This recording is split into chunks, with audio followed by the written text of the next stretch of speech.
हमारे मुल्क के अंदर बीबी पाक दामन सबसे पहला मोतबर मज़ार, फिर हज़रत अब्दुल्ला शाह गाजी दूसरा मोतबर मज़ार, ठीक है। फिर उनके बाद जो मोतबर शख्सियात पाकिस्तान में दफन है, बीबी पाक दामन लाहौर, ठीक है। मौला अली की बेटी, हज़रत मुस्लिम की ज़ौजा, तिफलान हज़रत मुस्लिम की माँ, जनाबे अब्बास की बहन, इमाम हुसैन की बहन मुख्तार सक़फ़ी ने मकरान के साहिल पर उन्हें 35 बीबियों को और 2 मर्द थे उनके साथ, उन्होंने यहाँ मकरान के साहिल, यानी आप गवादर कहिए या कराची कहिए, कराची का साहिल कहिए या गवादर का साहिल कहिए, यहाँ उन्हें भेजा। उन्होंने उनसे कहा कि हम यहाँ महफूज नहीं हैं, हमें किसी पुरअमन जगह भेज दो।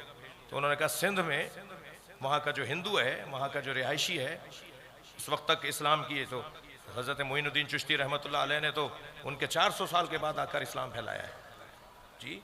10 लाख मुसलमान किए उन्होंने, अजमेर शरीफ वाले। मगर ये तो मैं बात कर रहा हूँ आपसे 96 हिजरी की, ये तो मैं पहली सदी हिजरी की बात कर रहा हूँ। वो तो आए 400 साढ़े 400 सदी के बाद। यहाँ तो कोई मुसलमान ही नहीं था। और या सादात अगर आए तो अल्तमिश के ज़माने में, सफ़वियों के ज़माने में, हुमायूं के ज़माने में। ये सादात जितने भी आए हैं इस खित्ते के अंदर, हिंदुस्तान, अरब से ईरान और ईरान से हिंदुस्तान, निशापुर से, सब्जवार से, बुखारा से, तो उन पहली शख्सियत कौन है जो इस खित्ते में आई है? वो हज़रत बीबी पाक दामन है। और वो यहाँ आई और फिर यहाँ से वो लाहौर जंग तक सिंध था। पुराने नक्शे आप देखिए, मुल्तान तो सिंध में था, ये तयशुदा है, तो ये सारा सिंध का इलाका था। तो पहली शख्सियत वो। दूसरी शख्सियत हज़रत अब्दुल्ला शाह गाजी, ये इमाम जाफ़र सादिक के ज़माने में आए, छठे इमाम के ज़माने। ये इमाम के हाथ का इनके पास नामा भी था, इमाम के हाथ की तहरीर भी थी। इमाम ने इनकी तस्दीक फरमाई थी कि ये हमारे चाहने वाले हैं और हमारी तरफ से नुमाइंदे बन के सिंध में आए। तो बाबुल इस्लाम और मोहम्मद बिन कासिम, ज़रा तारीख़ को दुरुस्त करने की ज़रूरत है कुछ और, पढ़ाया कुछ और जा रहा है। तो उनके बाद की जो शख्सियात हैं उनमें हज़रत शहबाज कलंदर हैं, शाह लतीफ़ भिटाई हैं रहमतुल्लाह अलैह, इमाम बरी हैं, सुहेली सरकार हैं, शाह हुसैन नकवी हैं जो है मुज़फ़्फ़राबाद की छोटी पहाड़ी पर, उसको क्या कहते हैं, पीर चनासी, वो जो मुज़फ़्फ़राबाद की सबसे ऊंची पहाड़ी है, 20,000 फुट की चोटी के ऊपर, बिल्कुल चोटी पर उनका मज़ार है। नकवी सैयद है। और शदीद गर्मियों में, जून जुलाई के महीने में भी वहाँ शदीद सर्दी होती है, पूरा मज़ार बर्फ़ में ढक जाता है। एक सुरंग बनाई जाती है फिर उनके कमरे में जाने के लिए बर्फ़ में से, ताकि वहाँ जा सकें। ये शख्सियात बात की है। हज़रत शहबाज कलंदर के मज़ार पर मैंने अपनी आंखों से देखा, मर जाओ इससे पहले कि मौत आए। अपने मजमून पर बात कर रहा हूँ, मर जाओ इससे पहले कि मौत आए। मैंने अपनी आंखों से देखा एक महंगी गाड़ी से, मैं गाड़ी का नाम नहीं लूँगा वरना उस कंपनी की तबलीग हो जाएगी, एक महंगी गाड़ी से एक बहुत सूट बूट में जवान उतरा। मैं बैठा हुआ था खानकाह में, हाजन शाह, 18 काफियाँ हैं वहाँ पर, 18 सिलसिले हैं शहबाज कलंदर से जो निकले हैं फ़कीरी के। उनमें जो हाजन शाह वालों का बिग फ़कीर, अंग्रेज़ों ने लक़ब दिया था इस ख़ानदान को कि ये फ़कीरों में बिग फ़कीर है।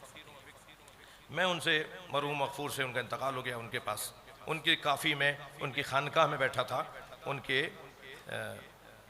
मैं सादा ज़बान में कहूँ, मैं खाने में बैठा हुआ था, ठीक है। मैं का भी तो फ़र्क है।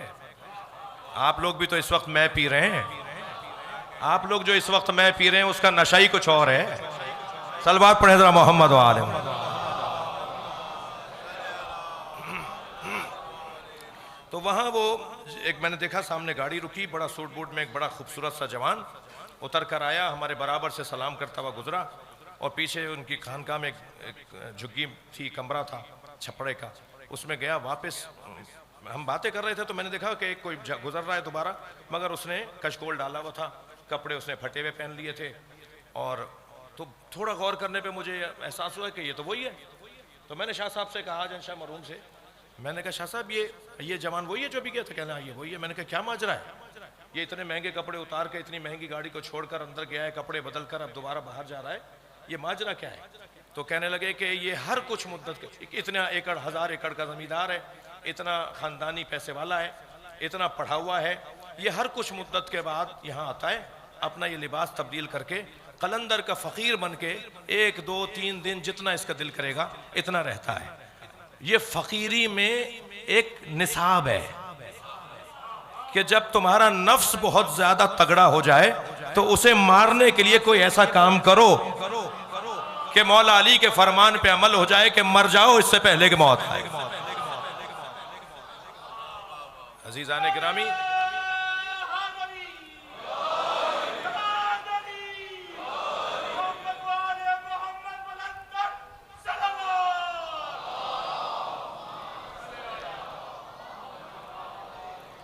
और सलवात का सहारा दीजिएगा।